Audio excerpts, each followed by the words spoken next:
हरे कृष्ण। अंतर्राष्ट्रीय कृष्ण भावना भावित संघ ISKCON Meera road के अवसर प्रस्थापित यह नित्यम भागवत सेवा सत्र में आए भक्तों का हार्दिक स्वागत। आप सब श्री श्री राधा गिरधारी जी के शुभकामनाएं स्वीकार करें, श्रील प्रभुपाद जी की कृपा प्राप्त करें।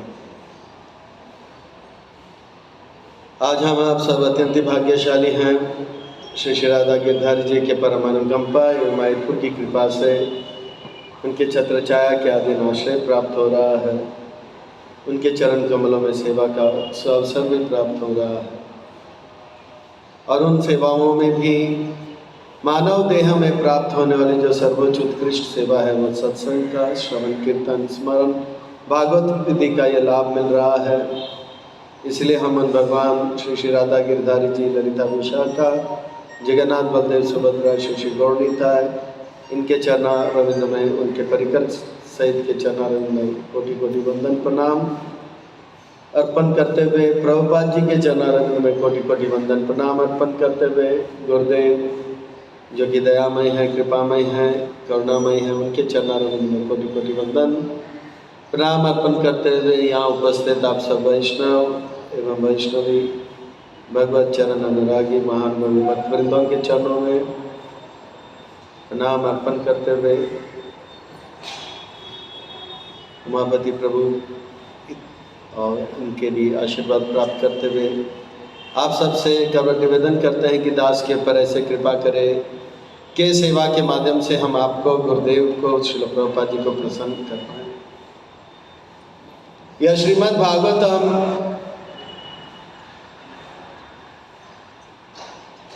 ये वैष्णव भक्तों का परम धन है। यहाँ पर परमहंस चक्र चूड़ामणि श्रील सुखदेव गोस्वामी महाराज श्री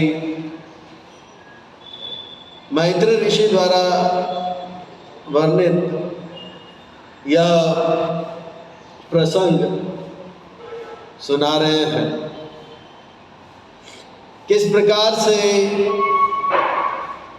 पूरे ब्रह्मांड में अंधकार छाई और सारे देवता ब्रह्मा जी के पास स्तुति कर रहे हैं, प्रार्थना कर रहे हैं और उन प्रार्थनाओं में यह आखिरी पद्य है। देवता को सुर भी कहा जाता है। वो जान गए ये जो लक्षण है अंधकार का, ये आसुरी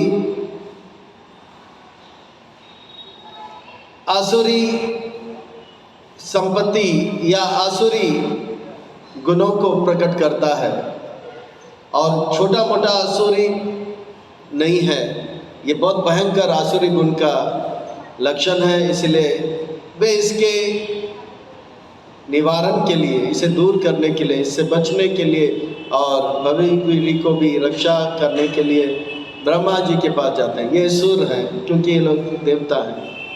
वे अपना औरों का भला चाहते हैं, उनको सुर कहते हैं। असुर और सुर में छोटा सा अंतर है। सरल शब्दों में बताया जाता है सुर कौन है, असुर कौन है। जो भगवान के सुर से सुर मिला है वो सुर, और जो भगवान के सुर से सुर ना मिला है वो असुर। सुर जो है, देवता हैं, वे अपना भी भला औरों का भी भला चाहते हैं और वो भक्ति भी करना चाहते हैं। ये सत्य घटना है। लगभग 100 वर्ष पहले श्रील भक्ति सिद्धांत सरस्वती ठाकुर चैतन्य मठ अपने आश्रम से रात के 11:30 बजे सन्नाटा में दरवाजा खोलकर बाहर निकल रहे थे।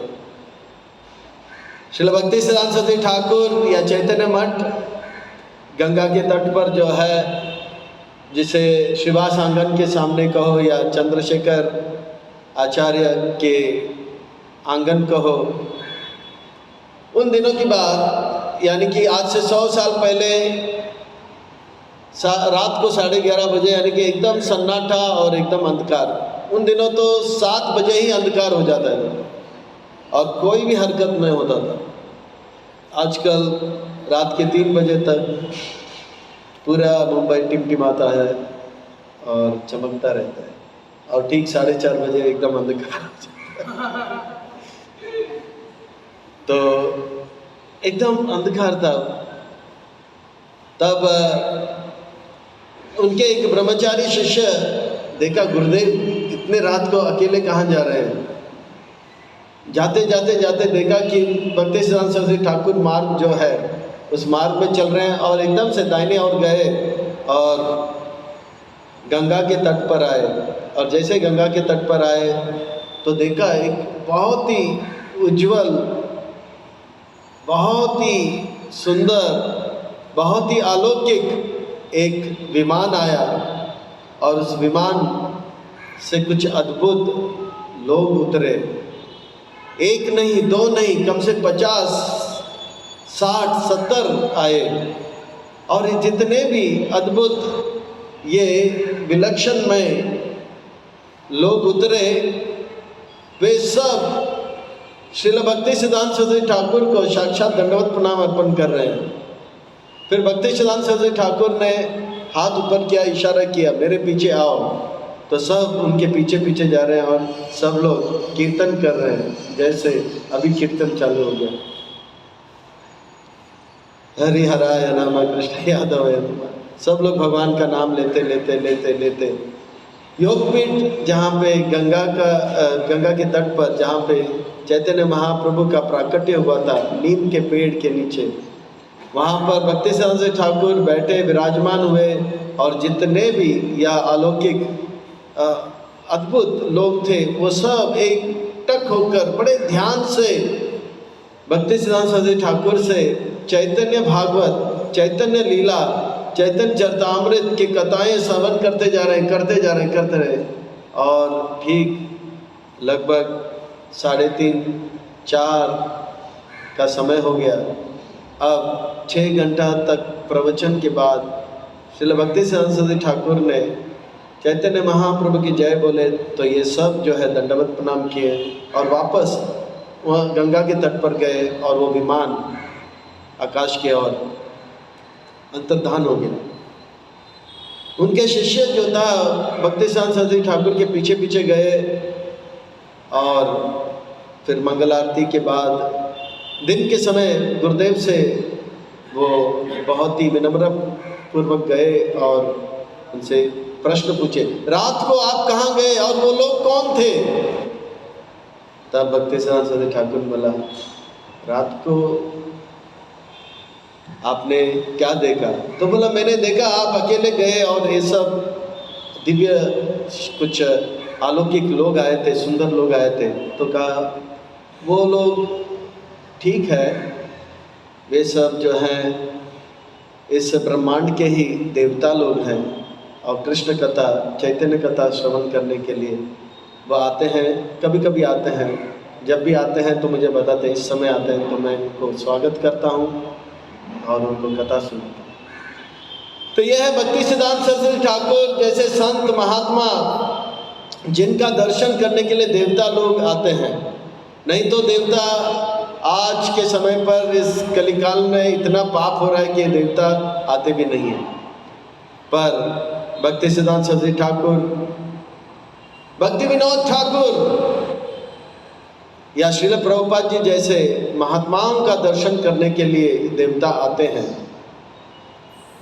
हम लोग देखते हैं ये देवता जो है कथा सुनने में बहुत रुचि रखते हैं, और श्रील भक्ति सिद्धांत सरस्वती ठाकुर क्योंकि वो भक्त बनना चाहते हैं, उनका यह समस्या है कि वो जिस स्थान पर है वहाँ पे इतना ऐश्वर्य है, इतना जो है, इतना कुछ चमक दमक है कि उनका मन भगवान में अगर लगाना चाहते भी हैं तो लगा नहीं पाते हैं। श्रील प्रभुपाद जी जब लंदन में प्रवचन कर रहे थे, प्रवचन करते करते प्रभुपाद जी ने कहा, यहाँ पे और एक आसन लगाओ। तो एक और आसन लगाया दिया गया था। प्रवचन चालू हो रहा था, फिर से बोला और आसन लगाओ, तो 2 आसन लगाया गया था। ये शायद सोहो स्ट्रीट की बात है। प्रभुपाद जी ने प्रवचन किया, फिर भक्तों ने पूछा यहाँ पे दो आपने क्यों लगाया सिंहासन, व्यासासन या सिंहासन? तो बोले मैं इसलिए लगाया क्योंकि ब्रह्मा जी आए थे। और कौन आए थे? इसके बाद नारद मुनि आए थे, तो प्रभुपाद जी के प्रवचन सुनने के लिए। और एक बार प्रभुपाद जी अमेरिका में जब हिप्पी लोग एक बहुत बड़ा ऑडिटोरियम में जब उनका प्रवचन का आयोजन किया था, देखते ही देखते इतना एडवर्टाइजमेंट हुआ, पर उस ऑडिटोरियम में 4-5 हिप्पी आए थे। तब प्रभुपाद जी से सारे भक्त लोग पूछ रहे थे, प्रभुपाद जी इस बार हमारा सेवा अच्छा नहीं रहा, बहुत कम लोग आए। पर प्रभुपाद जी ने कहा नहीं, पूरा ऑडिटोरियम भरा हुआ था, मैंने तो देखा मेरे सामने नारद मुनि बैठा था और बाकी सीट देवता लोग ने ग्रहण कर ली। कहने के तात्पर्य यह है कि ये देवता सुर होते हैं और ये सुर जो होते हैं वो भक्त बनना चाहते हैं। और प्रभुपाद जी जैसे भक्त जब प्रवचन करते हैं उन प्रवचनों में ये लोग आते हैं क्योंकि वो भक्त बनना चाहते हैं, वो अधर्म नहीं चाहते हैं, वो धर्म का प्रचार करना चाहते हैं, पर वो शुद्ध नहीं हो पाते हैं। इन बातों को ब्रह्मा जी जानते हैं, इसलिए ये सब देवता लोग जो है ब्रह्मा जी के पास गए और ब्रह्मा जी से कह रहे हैं हे देव, यानी कि आप बहुत ही महान हो देव। एष देव दितिर गर्भ, बोल रहे ब्रह्मा जी से, ये देखो अभी अभी जिसका हमने वर्णन किया, एष यानी कि नज़दीक में, ये जो दीति है उसके गर्भ की बात है, इसीलिए एष देव दितिर गर्भ। काश्यपम ओजह काश्यपम अर्पितम, ये दीदी का गर्भ जो है उसमें ओजस आया है, वीर्य आया है, और ये साधारण व्यक्ति का नहीं, महर्षि काश्यप मुनि का है। अर्पितम स्वीकार किया है, इसीलिए एक भयंकर अंधकार पूरे विश्व में छाया। दिशि तिमिरयान, सब जगह पे अंधकार छा गया। कैसे छा गया? तो कहते हैं जिस प्रकार से अग्नि के ऊपर ईंधन डालते हैं तो अग्नि और प्रज्वलित होता है, इसी प्रकार से ये अग्नि रूपी वीर्य जब दीति के गर्भ में आया तो ये वीर्य जो है उसका अंधकार को और बढ़ा रहा है और बढ़ा रहा है और बढ़ा रहा है। इस ऐसे सुंदर, मतलब एक प्रकार से बातें बता रहे हैं, ब्रह्मा जी से ये बातें बता रहे हैं, क्योंकि ब्रह्मा जी जो है वो देवताओं को जानते हैं और देवताओं के दुख को भी जानते हैं। देवता धर्म का प्रचार करना चाहते हैं या भक्ति करना चाहते हैं। अब ब्रह्मा जी जो है, ब्रह्मा जी देवताओं को अपने साथ रखते हैं और सुर को अपने साथ रखते हैं, असुरों को अपने साथ नहीं रखते हैं। तो एक बार असुरों को बहुत गुस्सा आया, आप बहुत ही पक्षपात करते हो, पर ब्रह्मा जी किसी का पक्ष नहीं लेते। ब्रह्मा जी भगवान जैसे, शुद्ध भक्त जैसे, समो हम सर्वभूतेषु नामे द्वेषति न प्रिया। पर जब इतना बड़ा ब्रह्मांड का व्यवस्था को बनाए रखना होता है तो ऐसे लोगों को सामने रखते हैं जो कि मदद करें, कुछ सहयोग दे। तो असुर जो है सहयोग करते हैं, असुरों के हाथ में दिया तो उत्पात मच जाएगा, इसीलिए असुरों को गुस्सा आया। आप हमें इस ब्रह्मांड के व्यवस्था में एक भी पद नहीं दिया है, ना लाइट का डिपार्टमेंट दिया, ना पानी का डिपार्टमेंट दिया, ना अग्नि का डिपार्टमेंट दिया, ना तो वायु का डिपार्टमेंट दिया। ये साक्षात जो है यह पक्षपात है। तो ब्रह्मा जी सबके दादाजी भी लगते हैं, तो बोले ठीक है बेटा, आप भी आओ, सुर भी आओ। देवताओं को भी बुलाया, असुरों को भी बुलाया।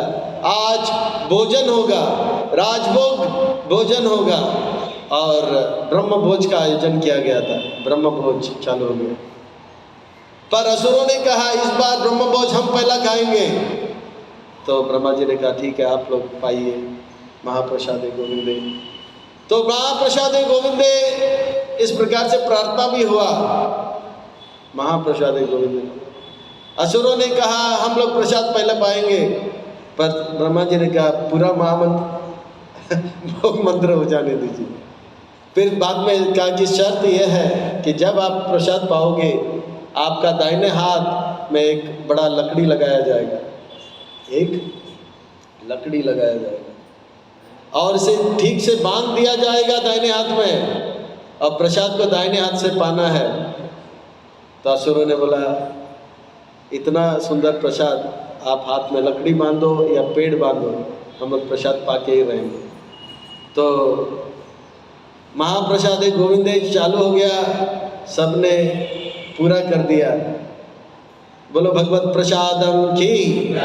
तब ये असुर लोग पूरी को पनीर टीका में मिक्स करके ऐसे ले रहे हैं, और जब ऊपर मुंह के और लेना था तो हाथ मुड़ नहीं रहा है, तो सोचा हाथ ऊपर मुड़ नहीं रहा है, अच्छी तरह से हम जो है सटीक जो है हम निशाना बनाएंगे और हाथ से गोला जो है फेंकेंगे वो सीधा मुंह में जाएगा, पर गोला जो है मुंह में नहीं जाता था, यहाँ वहाँ लग जाता था। अब असुरों का बारी निकल गया। अब देवताओं से कहा आप लोग आइए, महाप्रसाद गोविंद। ये लोग बहुत विनम्र पूर्वक महाप्रसाद बोले, इनको भी लकड़ी बांध दिया गया था। अब असुर लोग बहुत गुस्से में थे, पर देवताओं ने क्या किया, वो पूरी जो है वो पनीर टीका के साथ मिक्स किया और हाथ ऊपर किया। अब असुर लोग बोल रहे थे ये लोग कैसे पाएंगे, तो सामने वाला जो देवता था उसके मुंह में उन्होंने पनीर टीका पूरी के साथ खिला दिया, और सामने वाला जो असुर था वो इनको खिला दिया। इस प्रकार से खीर भी खत्म किया, और फिर ब्रह्मा जी ने दोनों को बुलाया। देखिए आप असुर हैं, आपने अपने लाभ के लिए जो भी किया इससे आपको भी लाभ नहीं मिला। आपका स्वार्थ ऐसा था कि इस स्वार्थ के कारण आप खुद लाभ नहीं प्राप्त किए, औरों को भी लाभ नहीं दे पाए। पर ये देवता भी स्वार्थी है, पर साथ साथ वो औरों का भी हित चाहते हैं, इसलिए वो जो है अपना भी हित करेंगे, ब्रह्मांड का भी हित करेंगे, और उनको जो है इस ब्रह्मांड की व्यवस्था में जो पद दिया जा रहा है। आप लोग इतने स्वार्थी हो, आपको इस पद दिया जाएगा तो स्वयं का भी नुकसान करोगे और पूरा ब्रह्मांड को नाश करोगे। सारे असुर लोग डर के मारे अपने दादाजी को प्रणाम करके 1 2 4 हो गए। तो ये असुर लोग होते हैं। ब्रह्मा जी जो है जानते हैं सबका नेचर क्या है। ब्रह्मा जी यही देवता कुछ लोग पहले, कुछ पद्य पहले अपनी प्रार्थना में कहते हैं आप ऐसे महात्मा हो कि इस ब्रह्मांड में जितने भी जीव हैं उनके हृदय में जो जो इच्छाएं हैं वो जानते हैं। जैसे सूत गोस्वामी पाद अपने गुरुदेव के लिए, सुखदेव गोस्वामी महाराज के लिए कहते हैं कि आप ऐसे महात्मा हो कि आप इस ब्रह्मांड में जितने भी जीव हैं उनके मन की बात आप जान सकते हो। बताइए मन की बात कौन जान सकता है? वैष्णव जान सकते हैं, है ना। इसलिए क्या बोलते हैं, वैष्णव जन इन्हें कहियो पीर पराए। तो दूसरों का दुख कौन जान सकता है? बताइए, दूसरे के मन में क्या चल रहा है हम नहीं जान सकते हैं। हम अपने मन में क्या चल रहा है वही समझ नहीं पाते हैं, पर दूसरे के मन पर सुखदेव गोस्वामी महाराज जैसे, ब्रह्मा जी जैसे महात्मा और नारद मुनि जैसे महात्मा ऐसे होते हैं जो औरों के मन को जान सकते हैं। ये देवता कुछ पद्य पहले अपनी प्रार्थना में किए थे। तो ये ब्रह्मा जी जो हैं यहाँ पर ये ऊंचे कोटि के भक्त हैं, पर ब्रह्मा जी तो ब्रह्मा जी हैं। ब्रह्मा जी एक बार जो है हम लोग जानते हैं हमारा जो ये ब्रह्मांड है, जिस ब्रह्मांड में हम लोग हैं और हमारा जो ब्रह्मा जी है वो हमारे संप्रदाय के आचार्य हैं और एक ऊंचे कोटि के महाभागवत हैं। स्वयंभू, शंभु, नारद, ये भागवतों में 12 महाजनों में इनका गिनती आता है। और वे इतने अच्छे जो है भक्ति के विधि के द्वारा ये संप्रदाय में भक्तों को पोषण भी कर रहे हैं, औरों को भी पोषण कर रहे हैं। हम लोग एक प्रकार से भाग्यशाली हैं कि हम लोग इस ब्रह्मांड में, इस ब्रह्मा जी के अनुगत हैं, क्योंकि ये जो ब्रह्मांड है सबसे छोटा ब्रह्मांड है, और इस ब्रह्मांड का जो कुछ भी समस्या है उसे दूर करने के लिए सबसे छोटा ब्रह्मा जी आए हैं, और उनको 4 सर दिया गया है। एक बार यही ब्रह्मा जी द्वारिका गए थे और उनको लगा कि मैं इतना अच्छा सेवा कर रहा हूँ, जैसे नारद मुनि को एक बार लगा कि मैं इतना अच्छा सेवा कर रहा हूँ, तो भगवान ने कहा कि मुझे सरदर्द हो रहा है। देखो, एक चीज़ ध्यान में रखना चाहिए कि कभी कभी घमंड आ जाता है, इसलिए बार बार चैतन्य महाप्रभु के शिक्षाष्टकम को हम लोग दोहराते हैं। त्रिनादपि सुनीचे ना तरोरपि सही सुना, मानी न मान देना, विनम्र बनिए, विनम्र बनिए। पर कभी कभी सेवा करते करते घमंड आ जाता है। तो नारद मुनि को घमंड आया था, तो भगवान ने कहा मेरा सर दर्द कर रहा है, कथा आप लोग जानते हैं। तो ब्रह्मा जी को भी ऐसा ही हुआ, चलो आज मैं बहुत दिन के बाद ब्रह्मा जी कहा कि मैं जाता हूँ। पर जैसे ही वो गए द्वारिका नगर में, भगवान को पता लग गया। तो मैं बता रहा था कि ब्रह्मा जी के अंदर हल्का सा घमंड था, तो भगवान ने उनके केस पेपर फाइल अपने हाथ में ले लिया। भक्तों के अंदर घमंड आ जाता है तो भगवान केस पेपर फाइल अपने हाथ में ले लेते हैं। अब भक्तों को भी घमंड आता है और वो बोलते हैं हमसे बढ़कर कौन है ना। उनको भी बहुत घमंड आता है, पर उनको जब घमंड आता है, वो माया देवी को बोलते हैं काल, समय जो है उनको सबक सिखाता है। वो बहुत ऊंचे बहुत ऊपर उड़ते जाते हैं, फिर बाद में एकदम से गिर जाते हैं, तो ऐसा हाल हो जाता है कि वो किसी को मुंह भी नहीं दिखा पाते, ऐसा हाल हो जाता है। ये अभक्तों के लिए। पर भक्तों में जब घमंड आता है तो भगवान तुरंत, क्योंकि भक्तों का सेवा से भगवान वंचित नहीं होना चाहते हैं। मेरा भक्त घमंडी हो जाएगा तो क्या होगा, तो उनका case paper file Brahma ji का ले लिया तुरंत। उन्होंने द्वारपालों से कहा देखो ये 4 सर वाला ब्रह्मा जी आ रहा है। हाँ हम जानते हैं उनको, बहुत अच्छी तरह से जानते हैं, उनको अंदर आने मत देना। आएंगे तो बोला कौन हो ऐसे पूछो, कौन से ब्रह्मा हो ऐसे पूछो।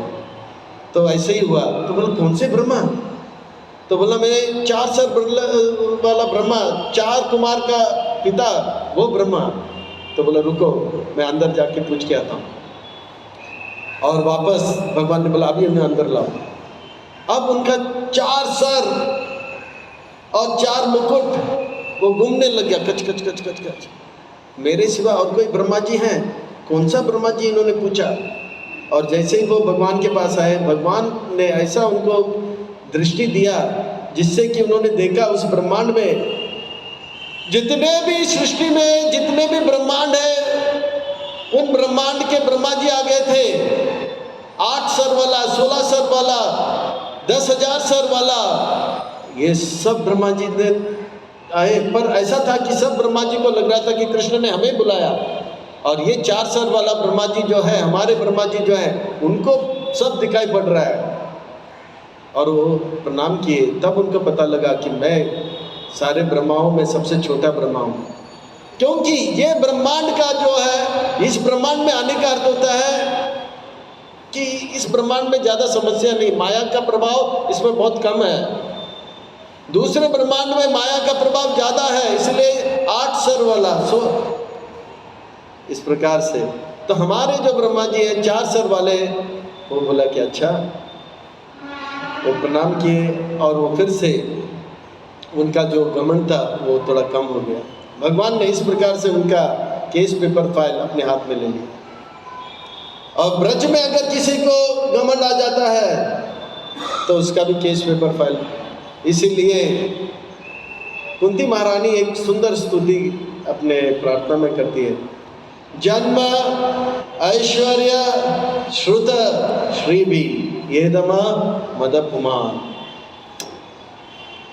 ब्रह्मा जी को एक घमंड था कि मैं बड़ा, मेरा जन्म भगवान से हुआ है। तो ब्रह्म विमोहन लीला के द्वारा उनका घमंड को भगवान ने दूर कर दिया। जन्म ऐश्वर्य, इंद्र जो है उनको ये घमंड हुआ कि ये छोटा सा बालक कौन है जो कि अन्नकूट को ले रहा है, खा रहा है। तो उनका घमंड भी गोवर्धन लीला के द्वारा काट दिया। और ये ब्राह्मण जो थे, जो मथुरा और वृंदावन के बॉर्डर में रहते थे, उनको घमंड था कि हम लोग बहुत विद्या को प्राप्त किए हैं। पर द्वितीय पत्नी जब जलेबी रसगुल्ला लेकर कृष्ण बलराम को देने गए, तब उनका घमंड चूर चूर हो गया। राधा रानी को इतना घमंड था कि मैं इतना सुंदर हूँ, और कृष्ण ने कहा कि मुझे, मेरा पाँव इतना नृत्य करने के द्वारा, रासलीला करने के कारण दुख रहा है, थोड़ा सा उठाओ।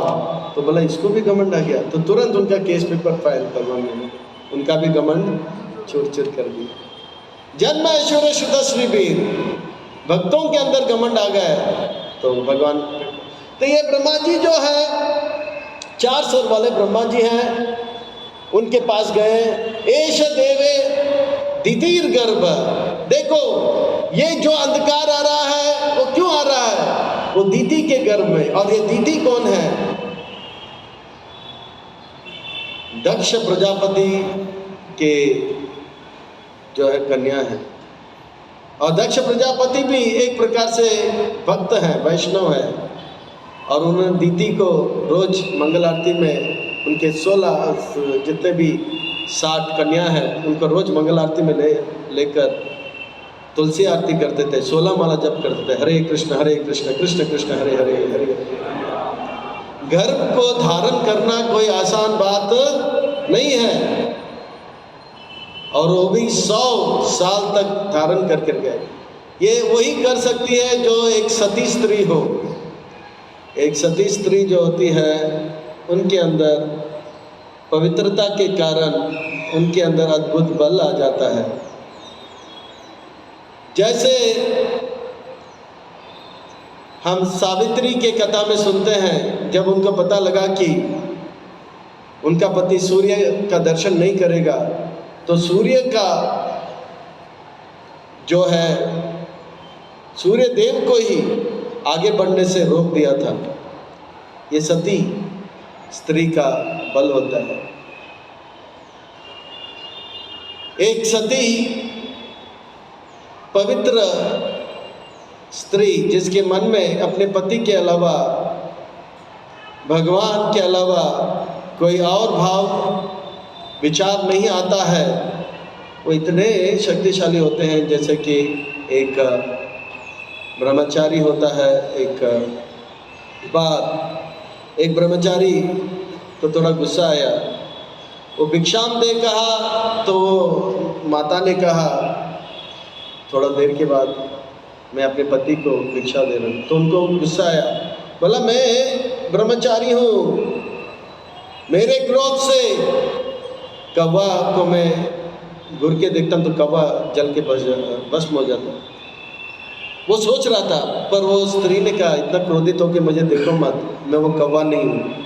तब वो ब्रह्मचारी को लगा, अरे मेरे मन की बात को, ये बात तो मेरे सिवा भगवान के सिवा कोई और नहीं जानता है। तो समझ गया ये स्त्री कौन है। तो बोला आप देवी, आपको ये बात कैसे पता लगा? बोला बेटा मैं एक सती स्त्री हूँ, आप मुझे, मेरे पवित्रता के द्वारा ये सब हुआ है। मैं अपने पति का सेवा कर रही थी, इसलिए मैंने आपको रुकने के लिए कहा, फिर उनको प्रसाद दिया। तो सती स्त्रियों के अंदर वो अद्भुत जो है शक्ति आ जाता है, भगवान उन्हें शक्ति देते हैं। नहीं तो इतना बड़ा, एक 100 साल तक गर्भ रोकना ये कोई साधारण बात नहीं है। 100 साल तक रोकी थी, ये अद्भुत कार्य है। सती भले 2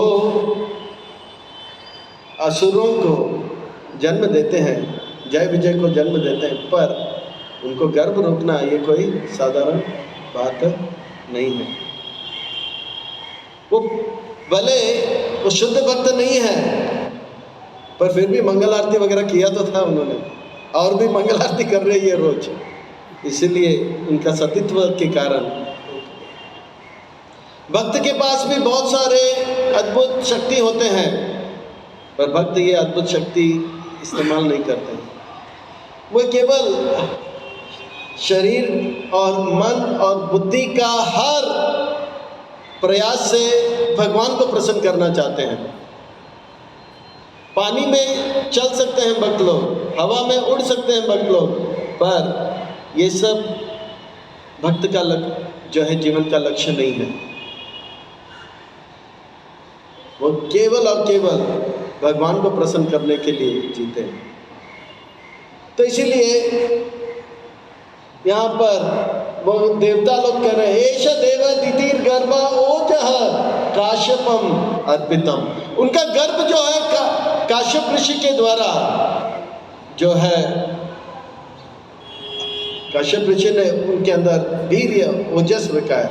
और काश्यप ऋषि इतने महान ऋषि हैं जिन्होंने आज जो कश्मीर नाम पड़ा है वो क्षेत्र, वो कश्यप ऋषि के नाम से पड़ा हुआ है। उससे पहले वहाँ पे केवल पानी ही पानी था। वहाँ पे एक जलाशय था जिसमें शिव जी के धर्मपत्नी सती जो है शिव जी के सेवा के लिए पानी लेके आती थी। पर कश्यप मुनि को लगा ये स्थान में तो मैं थोड़ा तपस्या कर सकता हूँ, वहाँ के जितने भी पानी है उसे उन्होंने एक प्रकार के उसे वहाँ से दूर कर दिया, और तब से वो स्थान बन गया कश्मीर। कश्यप मुनि के आज भी वहाँ पे जो है तपस्या कर रहे हैं और ज्ञान का केंद्र माना जाता है। और आज पूरे भारत में नहीं, पूरे विश्व में कश्मीर को लेके हाहाकार मच रहा है ना। कश्मीर में असुर लोग घुस गए हैं। वो कश्मीर जो है पवित्र क्षेत्र है, यहाँ पे कश्यप ऋषि तप कर रहे हैं। और ऐसे तपस्वी ऋषि जब तप करते हैं, उनका जो वीर्य होता है वो एकदम शक्तिशाली होता है।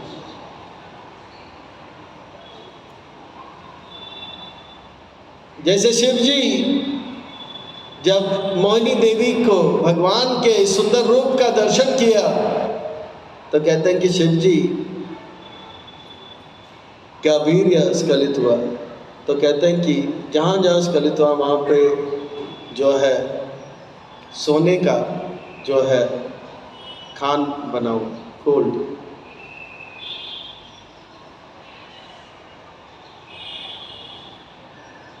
तो इस प्रकार से कश्यप ऋषि का जो है यहाँ पर वर्णन आ रहा है ओजस। ओजः काश्यपम अर्पितम, ये जो है कश्यप ऋषि के द्वारा दिया गया है। और कोई कश्यप ऋषि जो है साधारण नहीं है, वो साक्षात आगे जाके भगवान के पिता बनेंगे। और यहाँ तक दीति को भी वो शुद्ध भक्त बना देंगे, इसका वर्णन आगे आएगा। तो ये काश्यप ऋषि जो है उनका और मारीच ऋषि के पुत्र हैं, और मारीच ऋषि जो है ब्रह्मा जी के पुत्र हैं। कोई साधारण बालक या ऋषि नहीं है।